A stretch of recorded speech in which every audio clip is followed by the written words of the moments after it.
Oh. Well, I don't remember what I told you about what I was doing last time, but my plans have changed a lot since the last time we rode. Oh, yeah. Like, I was here for 3 weeks during that time. Yeah. And then I went to India India. for a month, and I came back here, and I've been here for a month. But at first, I was thinking that I was going to stay in Thailand for longer, try and find work and do all that kind of thing.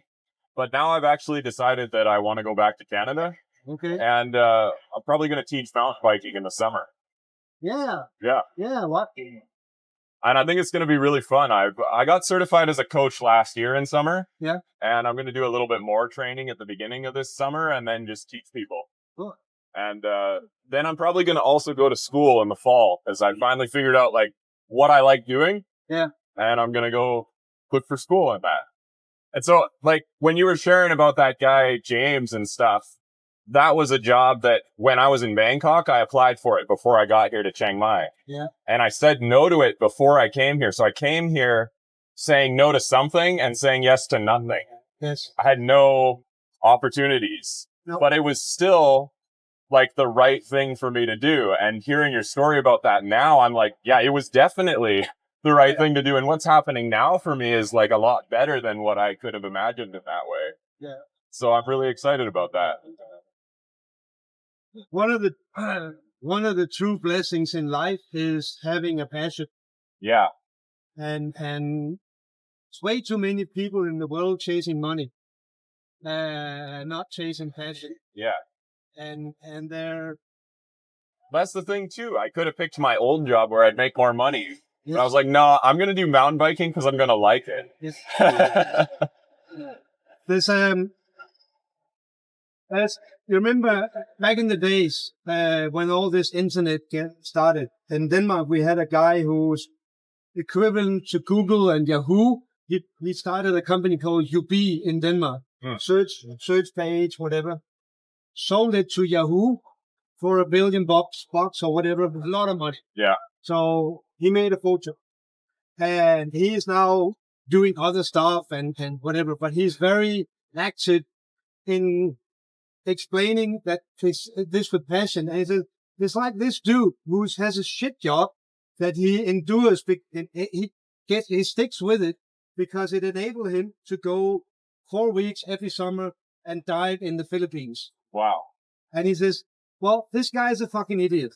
Why doesn't he just quit his job and go be a dive instructor in the Philippines? And dive forever. And make little money, but he's following his passion.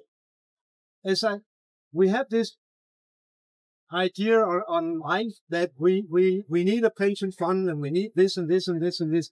It's all about security. It's all about fear. Yeah. You have to fear. You have Yeah, to it's be always fearful. fear. Yeah. Something bad could happen. Yeah. But something good could also happen. Yeah. Like, I wonder what good could happen. That's Yeah. what I've been thinking this whole time. It's the brain, man. Exactly. It's silly. It keeps people in their little villas with their Tesla and their mortgage, and they fucking have to follow orders and keep working 2 people until they're 67, and then you can retire. And then you can enjoy your life. But then you don't know how to enjoy your life because you've never enjoyed it before that. You haven't followed your dream, so you're like, it's I told my son ever since he was little, I said, listen, I don't give a shit what you do. Your only obligation to me that I'll hold you responsible for is that you follow the fun. Make sure your life is fun. Yeah. I don't care about how much money you make. That doesn't impress me. But that you're having fun, that you're a good human being, that impresses me. But he's a photographer now. That's awesome. Shooting biking. Wow. And he found a wife who has a shitload of money. So all is good. They were just here for a month. That's amazing. And I don't know. I was 10 years ago. I had a lot more money than I have now, but doesn't matter. I have more. I still have fun. Yeah. I won't say I have more fun, but the fun curve has just been like. But getting better. Yeah. I love that. It's the whole fear thing. But look at society. It's all about rules and regulations and don't do this, don't get hurt. Like, don't climb the tree, you might fall down. Yeah, but you might also be good. Yeah, that's true. Yeah, exactly. Maybe. You don't know. Like, of course, you don't run around with stupid brains all the time, but life, what we're But doing, you can be spontaneous and Yeah, you can yeah. be open to do something in the moment. Yes. Yeah, we might crash and get hurt, it's true. but more likely we'll have fun. Yeah.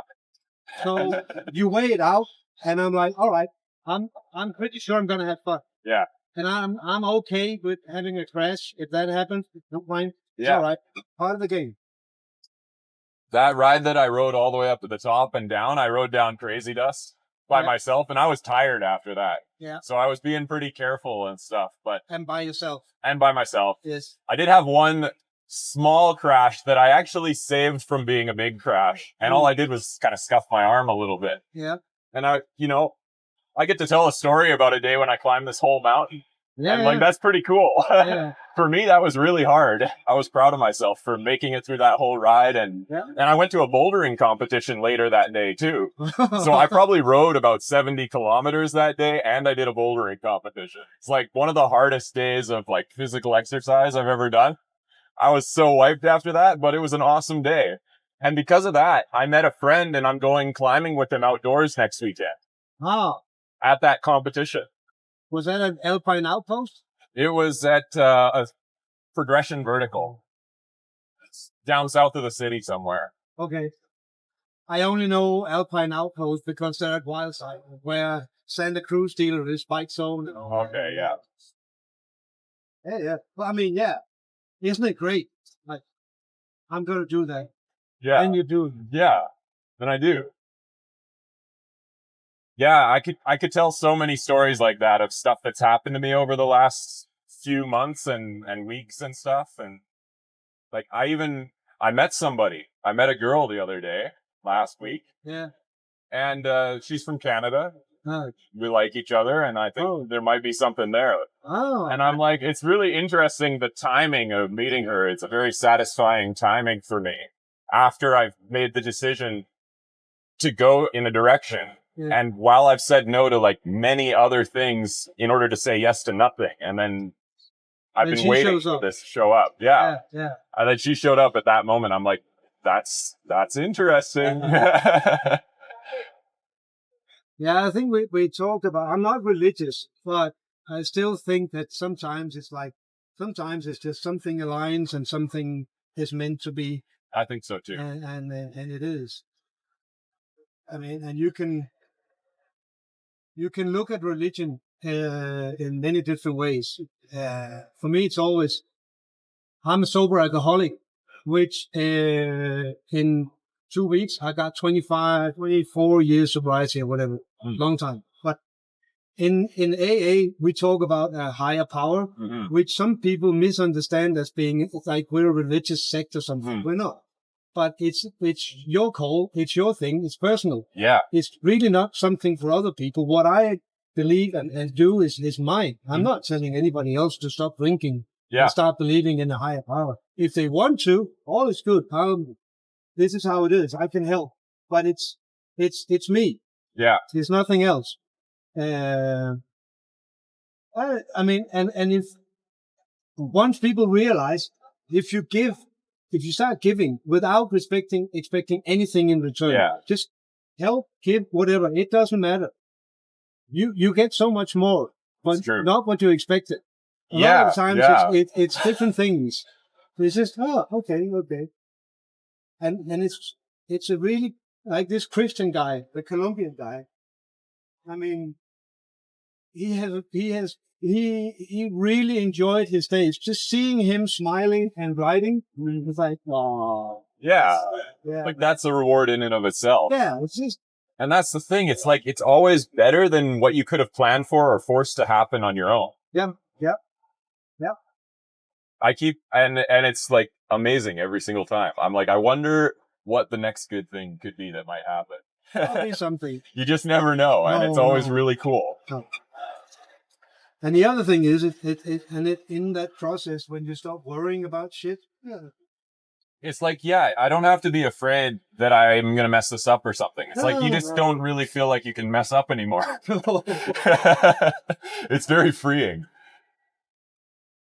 All right, let me show you the exit of Sleeping Buddha. So Sleeping Buddha starts at Sanku, and it comes out here.